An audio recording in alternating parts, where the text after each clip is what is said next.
40% more? That can't be right.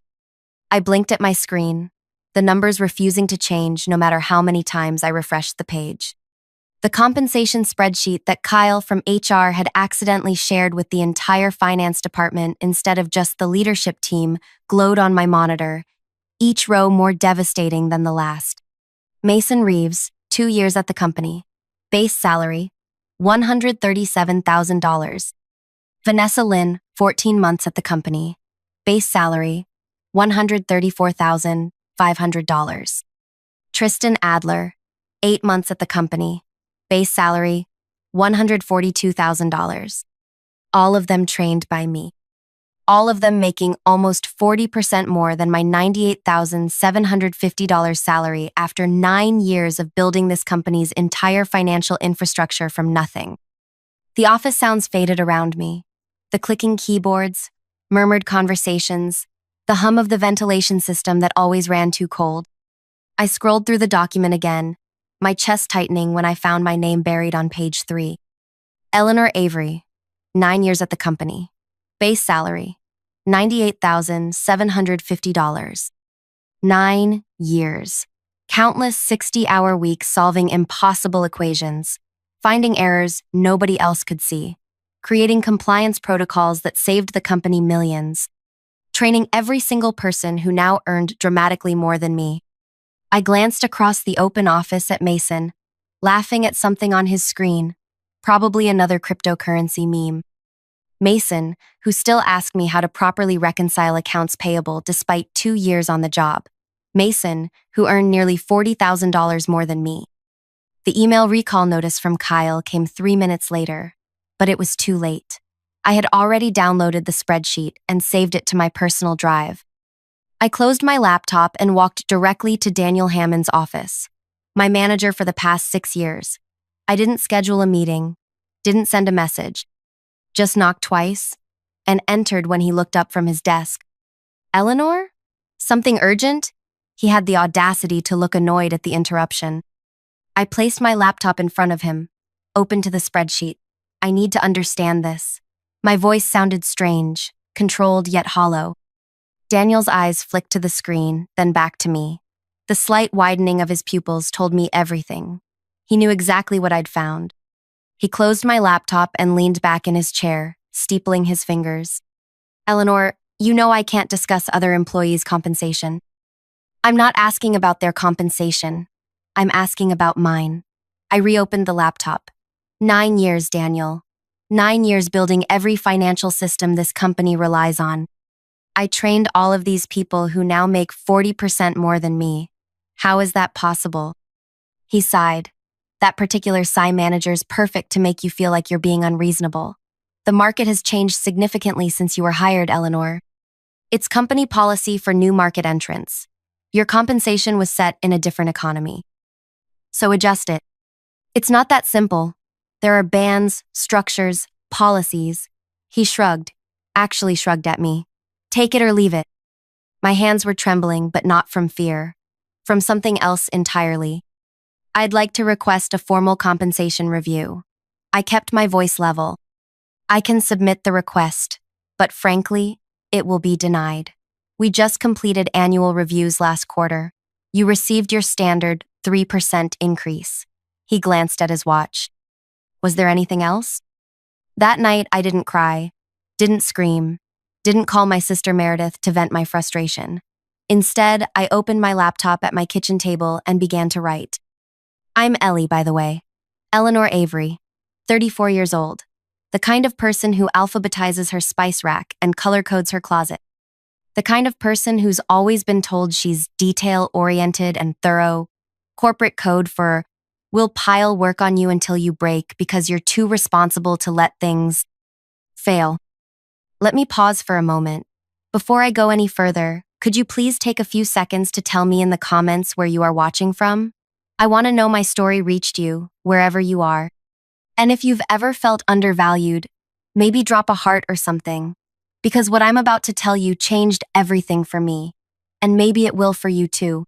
So there I was, sitting at my kitchen table with a glass of grocery store Cabernet, creating the most important document of my career. I started with a simple timeline of my 9 years at the company.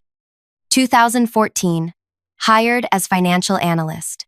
Built the first automated reporting system that eliminated 30 hours of manual work weekly. 2015, promoted to senior analyst.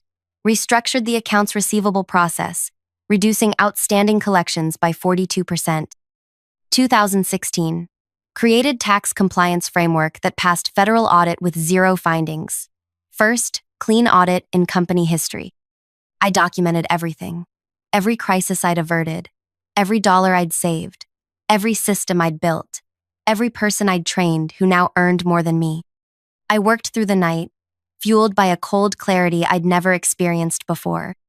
By dawn, I had created a 43-page analysis titled The Cost of Institutional Memory, a comprehensive breakdown of my value to the company. On the final page, I calculated the exact dollar amount I had saved the company in the previous year alone, $267,459. Compared against the adjustment I should have received to bring my salary to market rate, $39,500. The math wasn't complicated. I printed the document and had it professionally bound at a 24-hour copy shop. Then I went home, showered, and dressed in my most expensive outfit, a charcoal pencil, skirt, and cream blouse I'd bought myself after my last promotion 3 years ago. When I arrived at the office, I headed straight for CEO Garrett Wilson's office. His assistant Tara wasn't at her desk yet. It was only 7:15 a.m., so I slipped into his empty office and placed 3 items in the center of his desk. My resignation letter, an offer letter from a competing firm that had been courting me for months, offering $145,000 plus benefits, my leather-bound analysis. Then I went to my desk and began to work as though it were any other day. By 9:30, my phone rang. Garrett's extension. "Eleanor, could you come to my office, please?" His voice was tight. I took my time gathering my notebook and pen, walked deliberately across the office floor where people were already whispering. Word had gotten out about the spreadsheet. I felt their eyes on me but kept my gaze forward. When I entered Garrett's office, I found not just him, but Daniel, Kyle from HR, and Vanessa Chen, the COO. My analysis sat open on Garrett's desk. "Close the door, please, Eleanor," Garrett said. At 57, he had the practiced calm of someone who had never been told no. I remained standing, even when Garrett gestured to the chair. "We've reviewed your document," he began, tapping the leather cover. "I have to say, it's quite thorough." "Thank you." I kept my voice neutral. "There seems to be a misunderstanding about compensation that we should address," Kyle, from HR, interjected, sweating slightly at his hairline. "No misunderstanding," I replied. "I've worked here 9 years. I've trained 5 people who now earn significantly more than me. When I raised the issue, I was told it was company policy. I'm simply making a business decision based on the information provided." Daniel shifted uncomfortably. "Eleanor, if you had given us time to review your request..." "I did. For 9 years." I turned to face Garrett directly. "The final section of my analysis includes a comprehensive knowledge transfer plan. Every process, contact, workaround, and system vulnerability that exists exclusively in my head, organized by department impact. You'll find it quite detailed." Vanessa Chen, who had remained silent, finally spoke. "You've clearly put significant thought into this, Eleanor." "I have." "What would it take for you to reconsider your resignation?" Garrett asked, leaning forward. I had anticipated this question. My market value is clearly established by both your own compensation structure and my competing offer. But this isn't just about money. It's about 9 years of being undervalued despite demonstrable contributions to this company's success. I paused, letting the silence grow uncomfortable. "I'd need my salary adjusted to $150,000, retroactive compensation for the past year's disparity as a bonus, and a formal review of compensation practices across the company to address similar inequities." Kyle actually gasped. Daniel looked at his shoes. Garrett studied me for a long moment. "You realize what you're asking is highly unusual. So is building your entire financial infrastructure and training my own replacements at a 40% discount for 9 years. The clock on Garrett's wall ticked loudly in the silence that followed. Outside the glass walls of his office, I could see people pretending not to watch. Finally, Garrett nodded. Give us 24 hours to prepare a formal response. I collected my notebook. My resignation is effective in 2 weeks. The knowledge transfer plan I've outlined requires 60 days minimum. You have 24 hours to decide whether that gap is worth addressing. As I turned to leave, Vanessa spoke again. Eleanor, just out of curiosity, who made you the competing offer? I paused at the door. Horizon Financial Solutions. They're led by Catherine Walsh. I let that hang in the air. Catherine Walsh, who had famously left this very company 5 years ago after experiencing the same treatment I had. Catherine Walsh, who had since built a competitor that had been stealing our clients for the past 2 years. The look on their faces told me they finally understood what they were about to lose. I walked back to my desk, heart pounding but steps steady. I could feel the shift in power vibrating through the air around me. For the first time in 9 years, I wasn't just Eleanor, the reliable financial architect. I was Eleanor, the force to be reckoned with. And they knew it. As I sat down at my desk, my phone lit up with a text from Catherine. Did you do it? I typed back a single word. Yes. Her reply came instantly. Their loss. Our gain. Dinner tonight to celebrate? I smiled as I set my phone down. The real victory wasn't just standing up for myself after 9 years of undervaluation. It was what was coming next. Because the secret I hadn't included in my analysis was the most valuable of all. I set my phone down and looked around the office that had been my second home for nearly a decade. The faint smell of burnt coffee from the break room. The uneven hum of the air conditioning. The view of the city skyline I'd watched grow with new buildings year after year. All so familiar yet suddenly different. My computer pinged with an incoming message. It was from Jordan in accounts receivable. What's happening? Everyone's saying you quit? News travels fast in an office designed for eavesdropping. I minimized the message without responding and instead pulled up the file I'd been working on for months. Not my analysis, something else entirely. When I said I'd documented everything in those 9 years, I meant everything. The first irregular transaction had caught my eye 18 months earlier. A vendor payment that didn't match any approved purchase order. Small enough to fly under the radar, $13,875 to a consulting firm I'd never heard of. I flagged it to Daniel, who dismissed it as pre-approved by executive leadership. The same response I got when I flagged the next one. And the next. After the third dismissal, I started keeping a separate log. Transactions with no supporting documentation. Vendors with post office box addresses and no websites. Payments that occurred like clockwork each quarter, growing slightly each time. By month 6 of my secret accounting, the pattern was unmistakable. Someone was siphoning company funds through fake vendor accounts. The amounts were calculated precisely to avoid triggering audit thresholds, starting small and growing just enough each quarter to establish a pattern that wouldn't raise flags if normalized against our growing revenue. It was elegant, really. A financial ghost operation that had diverted over $2.7 million in the past 3 years. This was the document Catherine really wanted. This was why she'd been courting me for months, offering a salary that actually reflected my worth. Because she suspected what I'd confirmed, our company's pristine financial image was built on carefully constructed fraud. My desk phone rang, startling me. Daniel's extension. Eleanor, can you come to the conference room? We'd like to continue our conversation. 3 hours. They'd only needed 3 hours, not 24. I'll be right there. When I entered the Pine Room, our company named conference rooms after trees, how original, I found Garrett, Daniel, Vanessa, and now Thomas Whitaker, our chief legal counsel. Interesting addition. Please, sit. Garrett gestured to the empty chair across from him. He looked like he hadn't slept, though it was barely afternoon. I sat, placing my notebook and pen precisely in front of me. We've reviewed your requests, Garrett began, and we're prepared to offer you a revised compensation package. Thomas slid a document across the table. I took my time reading it, aware of 4 sets of eyes watching me. Salary adjustment to $155,000, effective immediately. a retention bonus of $45,000, a new title, Senior Director of Financial Operations, a seat on the Executive Leadership Committee, everything I'd asked for and more. The desperate counterattack of people who suddenly realized exactly how vulnerable they were. I closed the document and looked up. This is acceptable. Thank you. The visible relief that washed over Daniel's face was almost comical. Wonderful. Garrett smiled tightly. Thomas will work with HR to expedite the paperwork. We're very pleased we could resolve this matter internally. I nodded, gathering my things to leave, when Thomas cleared his throat. Just one additional matter, Eleanor.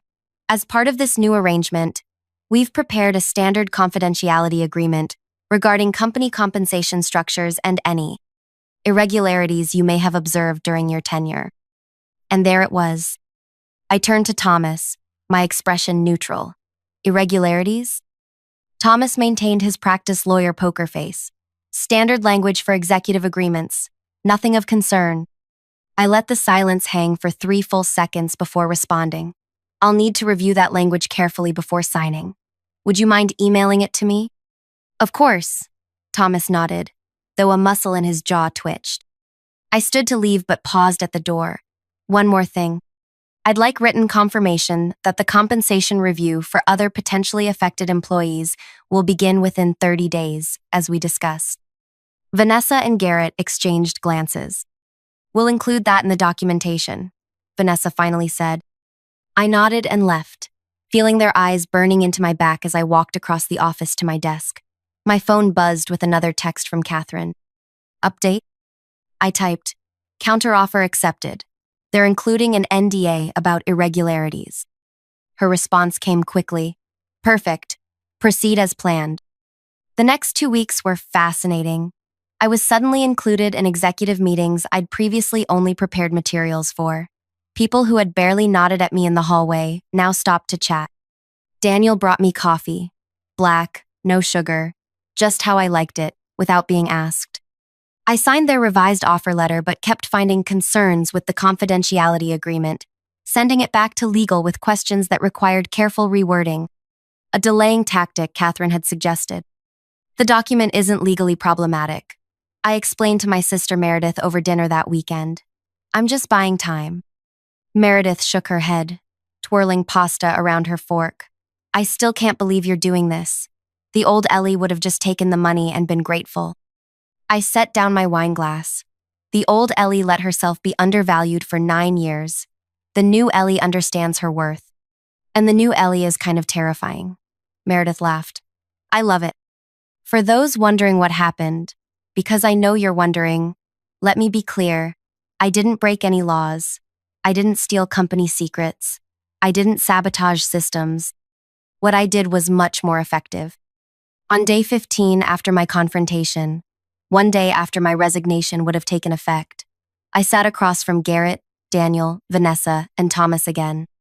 This time we were joined by Amara Jackson, the chair of the board of directors, connecting via video conference.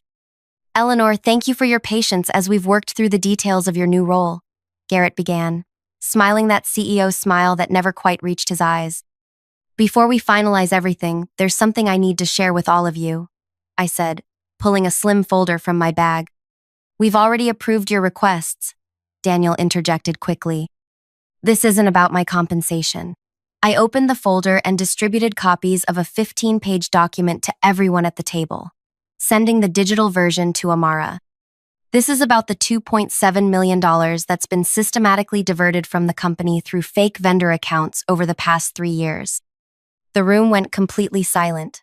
On the screen, Amara leaned forward, eyes narrowing as she scanned the document.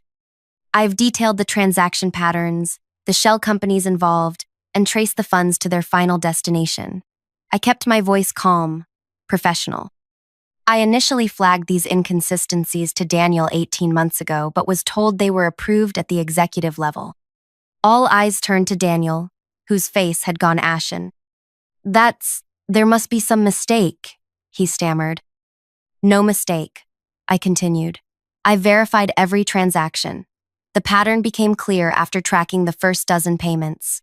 What wasn't clear was who was behind it. I turned to page 12 of my report. The money was carefully dispersed across 7 different LLC entities, all of which trace back to a holding company called Pinewood Ventures. I paused. A holding company registered to Thomas Whitaker's brother-in-law. Thomas's expression didn't change, but his knuckles went white, where his hands gripped the table. "This is absurd," he said evenly. "I've never heard of Pinewood Ventures." "Perhaps not by name," I agreed. "But the signature authorizing the formation documents matches the signature on your marriage certificate to Claire Whitaker, née Peterson. Your brother-in-law, Jordan Peterson, signed both." On the screen, Amara's voice cut through the tension. "Ms. Avery, these are extremely serious allegations. Why bring this to us rather than the authorities?" I met her gaze through the camera. "Because I believe in giving this company the opportunity to address the situation internally first. The fraud has been sophisticated but contained. It appears to involve only a small number of individuals, not systemic corruption." What I didn't say was that Catherine had advised this approach. "Let them think you're doing them a favor," she'd told me. "Give them just enough rope to hang themselves." "I'll need to call in our outside counsel," Amara said, already reaching for her phone. Thomas stood abruptly. "This meeting is over until legal representation for all parties is present." "Sit down, Thomas," Garrett said quietly, his eyes never leaving the documents in front of him. "Eleanor, how long have you been compiling this information?" 18 months, since the first time I reported an irregular payment and was ignored." Daniel looked like he might be sick. "I didn't. I never. You never asked questions. I finished for him. You never investigated when I raised concerns. You trusted the wrong people and dismissed the right ones." The next 8 hours were a blur of emergency board calls, outside counsel arriving, security escorting Thomas from the building, and forensic accountants being brought in. I answered questions calmly, provided all my documentation, and watched as the company I'd given 9 years to grappled with the betrayal of its trusted legal counsel. By midnight, it was clear that Thomas had been the architect of the scheme, with 2 accomplices in the accounting department who had helped process the fraudulent payments. Daniel hadn't been complicit, just negligent and too trusting of Thomas, who had assured him the payments were legitimate executive-approved consultancy fees. I left the building at 1:17 in the midnight, exhausted but eerily calm. Catherine was waiting in her car across the street. "How did it go?" she asked as I slid into the passenger seat. "Exactly as you predicted. Thomas is finished. The board is in panic mode. Garrett and Vanessa are scrambling to contain the damage." Catherine smiled in the darkness. "And you?" "I start as your new chief financial officer next month, as agreed, with a signing bonus matching what they embezzled from their own company." I leaned back against the headrest. "But first, I'm taking 3 weeks off. I haven't had a real vacation in 9 years." What happened after that? Well, that's when things got really interesting. The company tried to keep the embezzlement quiet, but these things have a way of getting out. Within days, Thomas and his accomplices were facing criminal charges. Daniel was placed on administrative leave pending an internal investigation into his oversight failures. The board brought in an independent firm to conduct a complete audit of all financial systems I had built and knew inside and out. 2 days before I was set to start my new role at Catherine's company, Garrett called me personally. "Eleanor, I'm hoping we can talk." His voice had lost that CEO confidence. "The audit team is struggling with some of the systems you designed. They're finding it challenging to understand your methodology." I almost laughed. "My methodology is fully documented in the knowledge transfer plan I provided. The one you ignored when you thought you could simply pay me to stay quiet. We're prepared to offer you a consulting fee to assist with the transition. Name your price." "My price?" I echoed. My price was being valued fairly for 9 years of loyalty and expertise. That opportunity has passed. I hung up and blocked his number. When I walked into Catherine's office on my first day as CFO, she greeted me with a glass of champagne. "To new beginnings," she toasted. "And to knowing your worth," I added. Within 6 months, we had secured 3 major clients who had left my former company due to concerns about their financial controls. Within a year, our firm had doubled in size and was recognized as an industry leader in transparent financial practices. I implemented a company-wide transparent compensation structure that ensured equal pay for equal work, regardless of when someone was hired. Every quarter, I personally reviewed salary data to identify and correct any emerging disparities. As for my former employer, they survived, but never fully recovered from the scandal. Garrett was eventually removed by the board. Vanessa left for a position at a smaller firm. Daniel was demarcated to a non-management role after the investigation concluded he had been negligent but not criminal. The company was acquired 2 years later at a fraction of its previous valuation. Sometimes I wonder if things would have been different had they simply valued me properly from the beginning. If Daniel had investigated when I first raised concerns about irregular payments. If Garrett had built a culture of transparency rather than secrecy. But I don't wonder for long, because the truth is, I'm exactly where I'm supposed to be. So if you're watching this and feeling undervalued, overlooked, or taken for granted, whether at work, in a relationship, or anywhere else in your life, remember my story. Remember that knowing your worth isn't selfish. It's necessary. Your institutional knowledge, your dedication, your skills, they all have value. Real, tangible value. And sometimes, you have to be the one to calculate that value and present the bill.